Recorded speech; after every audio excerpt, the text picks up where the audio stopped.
Welcome to everyone who's here. You are my fearless artists, members of my fearless artists community. I know some of you are there as part of Watercolor Mastery, and others are there on the monthly membership, which gives you access to 20 plus. I think we're at 28 now watercolor courses. We're working on number 29 actually as we speak. I'm just giving a little bit of an explanation because I'd like to share this video as a little peek for those who aren't members to see what some of the things we offer in the community are. We have the bundle of courses which you can go in and move through at your own pace whenever you want, as long as you're a member. There's just so much content there to help you be your own favorite artist and master the techniques of watercolor. And then we also have hundreds of hours of live lessons. These live sessions are all archived as a part of the community membership. And then there's the community itself where you can post your work and ask questions. Right now, we're going to talk about painting. And today I wanted to do some, well, it's kind of a painting in three parts. We're testing out some paper. So that's number one. We're going to do some wet and wet first layer washes, a really good warm up and playful exploration of movement and color. And then we're going to do some negative painting. A negative painting is working in the negative space. So you're painting around an object rather than painting the object itself. And I feel like negative painting, sometimes we misunderstand it because we think that maybe you use only one technique to paint a painting and the whole painting is negative painting. And that doesn't usually work. Usually you want to use negative painting in parts of your painting. And the painting I'm going to be showing you as we switch the camera over is actually hours of time invested. We don't have hours, so we're going to work through this in stages and you're going to get pieces of the puzzle to put together. The other thing I wanted to mention is I'm going to be showing off some Hahnemühle paper today. I just do not pronounce it right, and I know that, and I apologize, but I'm just going to own it. That's how I say it. That's where we're at. Let's take a look over at the finished or almost finished painting, and then we're gonna go back in time and paint it again. Start from the beginning. This is my autumn leaf painting. I wanted to capture that feeling of the light coming through and those beautiful shadows. I wanted to keep it soft and suggestive, and so I'm pretty happy with what I've done here. I've been working on, and let's just take a look at the paper before we start. So this is the Hahnemühle collection is what they call it. It's a brand new branding. So let's just take a look at the label here and talk about that before we start. It is their Hahnemühle watercolor collection.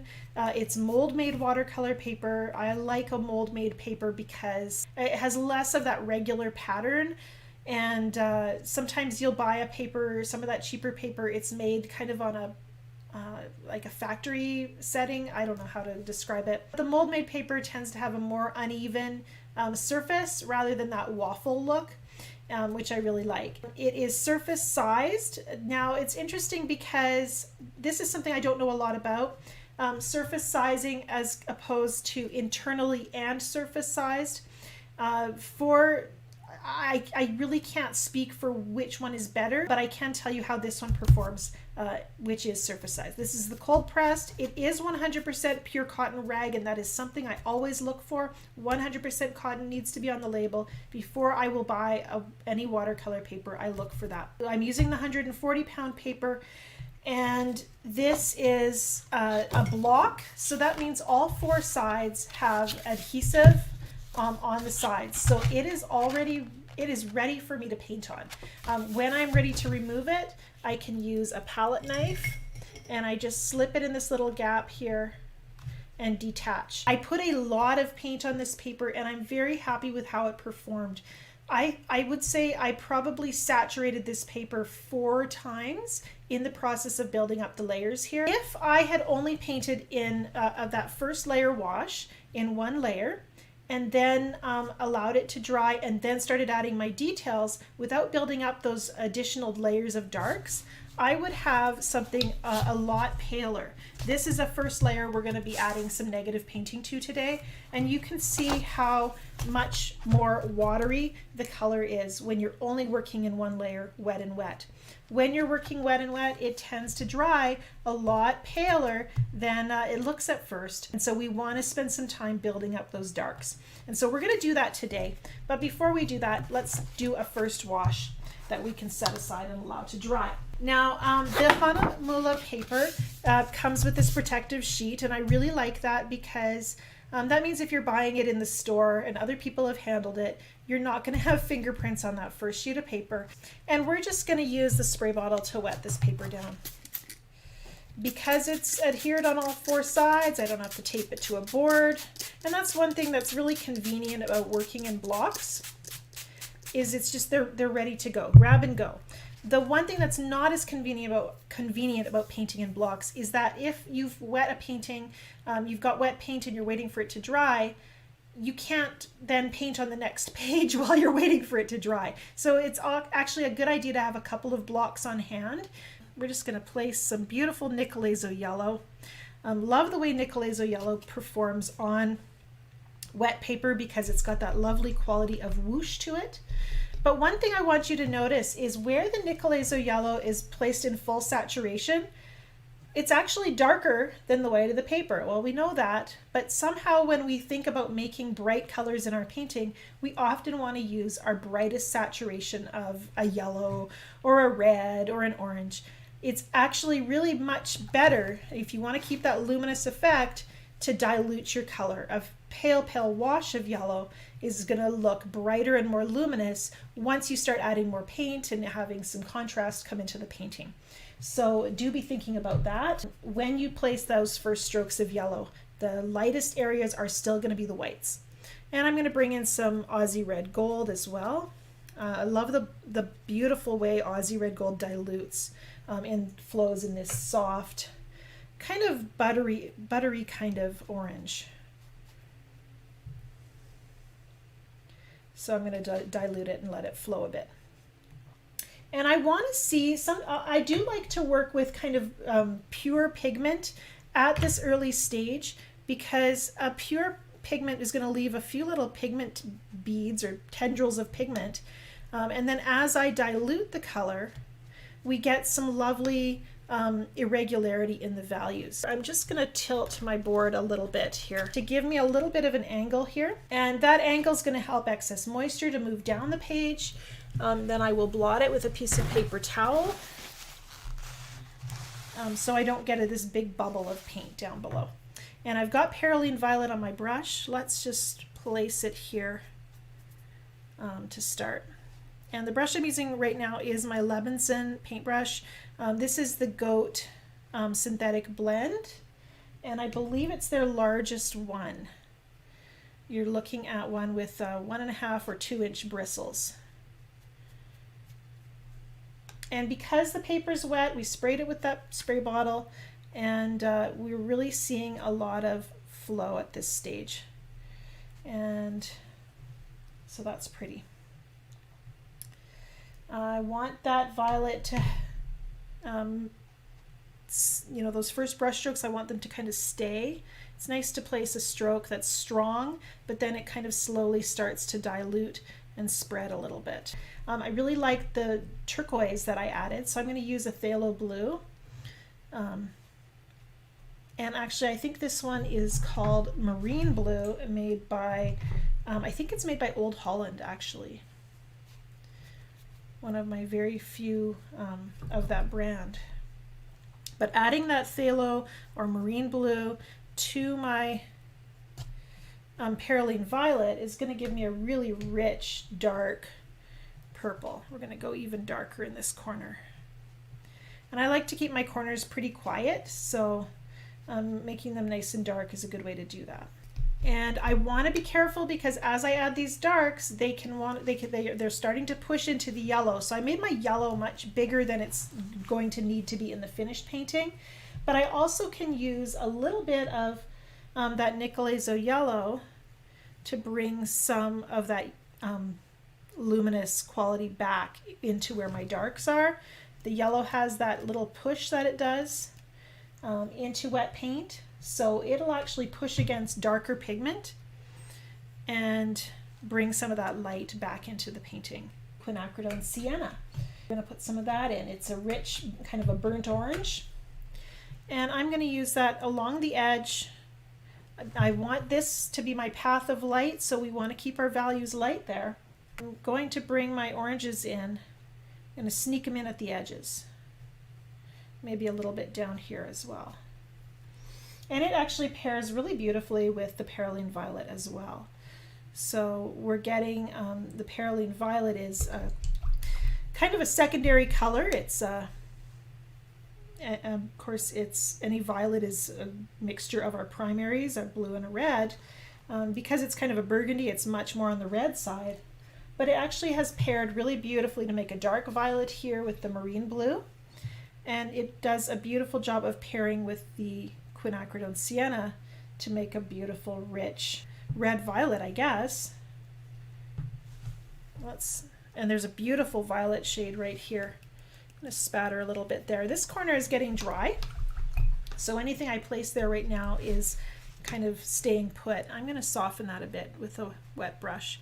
I want to keep that movement in this stage of the painting.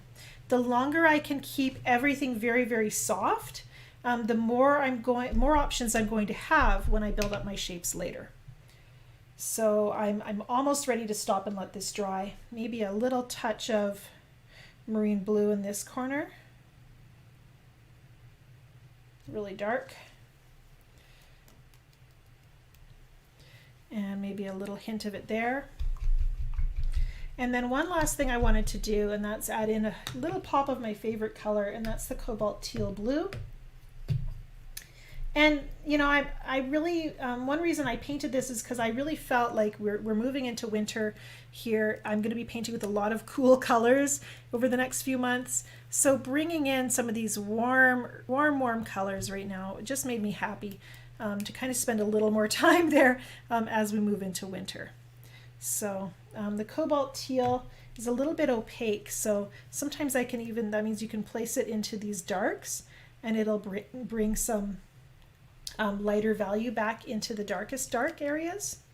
And it does a lovely job of spatter as well. Just a little bit of pretty turquoise. And then one last time I'm going to blot that excess moisture at the bottom. Really liking the promise it shows, but I'm not going to touch it again until it's completely dry. We're going to carry on with our second layer.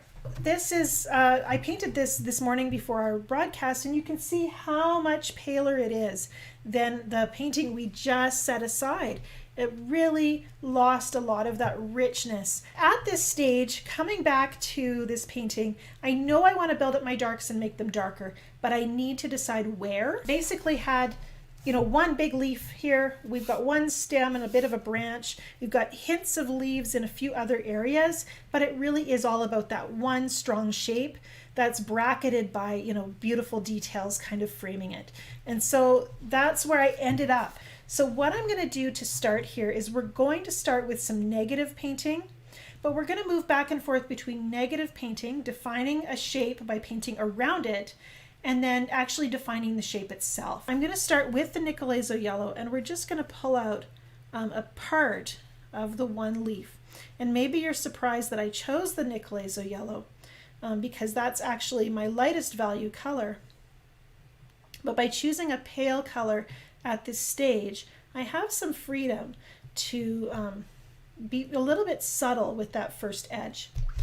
And so I'm just painting that first leaf edge, and then I'm just going to wet this whole area here and let that shape flow down. And so I like that first initial leaf shape, and I'm going to strengthen it in a few areas with a little bit of the Quin Sienna. And that was a strong saturation indeed, mostly paint, and so now it doesn't want to flow. But I'm basically just going to reinforce that leaf shape. And I think, oh, I'm going to move up this way. And suddenly that's starting to feel like a part of the leaf itself rather than the outer edge, which I think is really interesting. So then where does the leaf edge end and the leaf itself begin? Well, we don't have to decide that. I'm just gonna actually lose some of my edge right now by painting kind of suggestions of leaf veins. And that's actually really pretty. And it makes me laugh because this wasn't what I was expecting, what I would do with that first brush stroke, but I let the brush stroke itself guide me here. So now I'm going to go up here and try to define a little more of my leaf on this side. And I'm using the Nicolazo yellow again because I've started out painting on the yellow inside of that light shape. And then once I've reached here, I'm going to grab my Perylene Violet and we're going to go dark and let those colors flow together. And then we can pull out and soften. And this is why I mentioned that I put about at least 4 layers of paint on my painting, is you can see how all of a sudden my paper is wet all over here and it's wet over here, and I'm building up and some depth in the painting. So you want a paper that can handle that kind of amount of moisture and repeated dampenings. Oh, I like that.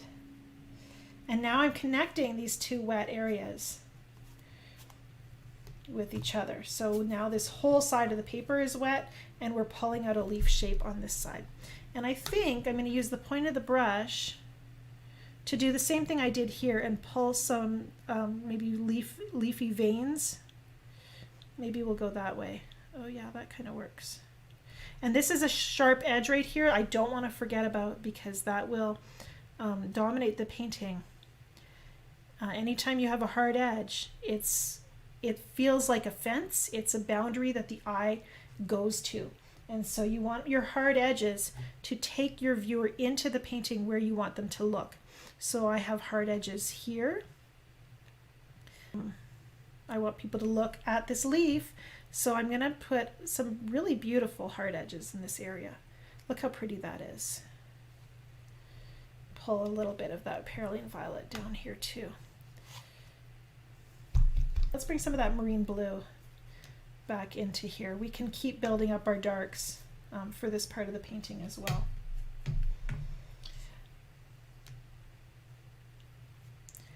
And let those 2 colors mix on the paper. And they're going to be flowing down the page. There's a little dry spot here. We're going to make some little branches or something happening in there. And then I think I'm going to pull in some of the Nicolazo yellow to bring some luminous areas back into this painting. Look at how that flows. And I just touch it with a juicy brush and let it push against the existing color to bring some of those lights back. And some warmth as well. It's not just light, it's warm. That's gorgeous. I'm going to do the same with the quinacridone sienna. So I've done some negative painting, but isn't it interesting that I'm spending a lot of time right now, you know, just working on the rich shapes in this area as well.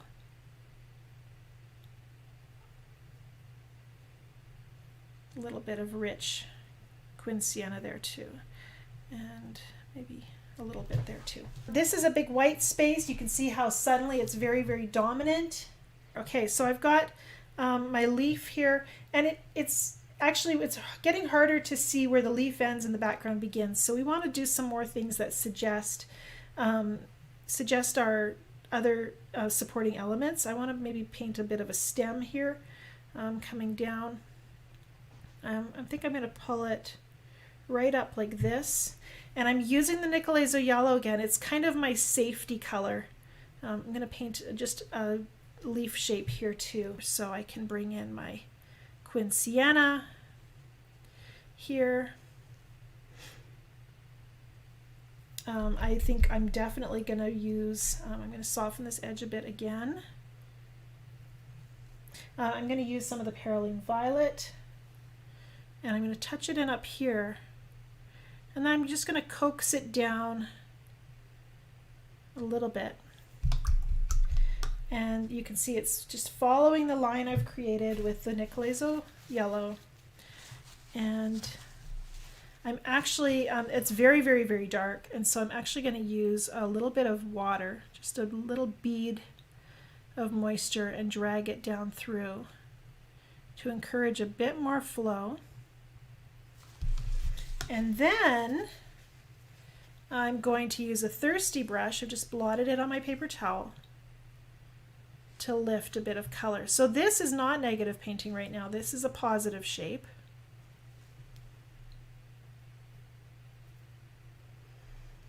Oh, that's pretty. And I'm gonna, maybe let's pull out that shape here too, and down there. So we need some positive shapes to help give our painting form. I'm gonna create some line, I think. I don't know, I just feel like I should, so that's why I'm doing it. Let's suggest an edge here that could be a leaf maybe, I don't know. A little bit of daring color. Let's drag a little bit of a line through here.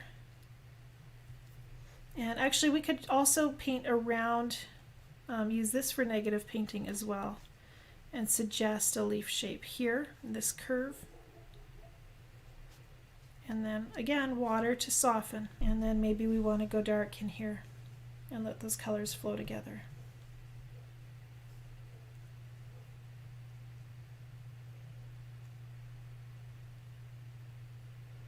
Trying to decide about what this leaf shape should look like. There, let's just give it a point.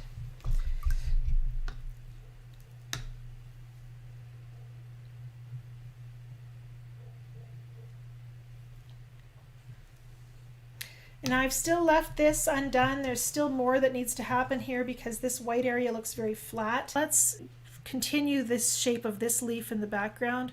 I'm going to actually use the Quinsiena to carry out kind of a part of that shape and touch it into the cobalt teal. And then I'm going to actually soften it. I'm going to flow it into the cobalt teal a bit. We had to use a little water to coax it to move. And I'm actually going to pull up and soften into this area of light.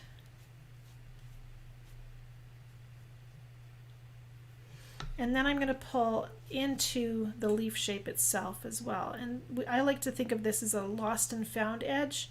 We can see the edge here, and it kind of comes and goes as it moves up. And this is a bit of an edge as well that could be a leaf in the background. We just need suggestions that hint at leaf shapes. I am going to try with the Aussie Red Gold, and we are going to try to maybe define this leaf shape a little bit. I still don't feel 100% sure I know what I want to put here, and I really try to go with, I'm not sure how to phrase it. While I'm painting, I try to be focused so closely on the painting that I'm letting it tell me what brushstroke needs to happen next. And that means my eyes are moving through the painting all the time. And so that feeling of kind of tuning in. Yeah, look at how I'm just dropping in that yellow. It's flowing over top of the spatter that we had from previously. And that's giving us an additional depth to this area. Then I'm going to just swipe up real quick and soften some of these shapes as well. When you're painting and you place those little negative edges, sometimes you let that paint sit for a few minutes, and then maybe you want to go in with a very light touch and soften. And what that does is it often will keep a bit of your edge, and it will also erase a little bit of it. So then you get just a little bit more blending happening. A little swipe with the brush in a curving shape to hint at a leaf, but it's soft enough that you actually, it's not going to be defined. Let's just see, it's damp here, not dry. I think I can go in with a heavily saturated Perylene Violet and just show that leaf shape. Look at that. And then I'll dilute and flow. This is negative painting again, showing that edge of that leaf. And really, I feel like I like to remind myself with negative painting, that's really all I'm doing is just finding edges. I'm going to use the tip of my brush. We're going to hint at some maybe branches. Another negative shape here with a dry brush. That's kind of pretty. I'm going to just, with a moist brush, re-wet this area. A little bit of Aussie Red Gold on there. I'm going to connect it down here with the leaf a little bit. And then I think we'll pull in some color. I'm going to put a pop of rich red in here, I think. And a line, maybe that will feel like a stem. With that Quin Sienna, let's just do a little bit of texture on the leaf here. I feel like I'm winding down at this point. This is a painting that maybe I want to come in and add a few details once it's dry, but they would be a very few. We want to be really good at suggesting without overstating. We don't want to suggest with a baseball bat. So this other painting, let's imagine that there's an area of this painting that's bothering me a little bit. I don't want to ever feel like, and this is something that that's easier to do when you come back to your painting and look at it with fresh eyes. How do you experience the painting? My eye goes right here. Great. And then slowly I move through the rest of the painting and I notice other aspects. But if my eye goes here and then I want to slowly move through the painting and then I want to come back to here, but then I keep feeling that tension where there's something else that I keep looking at, and it's not that lovely movement that feels like a poem where you're kind of flowing through the painting. If it's a ping pong ball, then I know I need to make one area decrease so the other area can increase. In this case, what I have is what's too busy here might be that just it's too speckled with light and dark. In that case, I only want to tone down the value, and I can easily do that by just putting a wash of the Perylene Violet over the painting. So we're going to do that here. And I'm going to pull out from, I think from this, trying to think, I think we're just going to come alongside of this kind of branch shape here. And with that Perylene Violet on my brush. And then I'm just going to draw it out across the paper. Now the problem is, where I stop, we get a line. And we don't want it to feel like a jigsaw puzzle with those crisp edges. So then we want to clean the brush and soften that line. And you can do that by cleaning the brush and then flowing that color down the page. And I would go right to where I have an edge that I can use as a boundary. So maybe that's actually, there's kind of an edge here where there's little speckles of dark pigment. So we'll use that. I'm also going to now moisten right up to this branch. And maybe even over top of it just a little bit to carry that color across. I want a seamless transition of that fresh color. And I'm really diluting here because I want to keep that luminous orange. And so I just basically went over that with clean water. So I lose my edge, but this area gets to stay dark.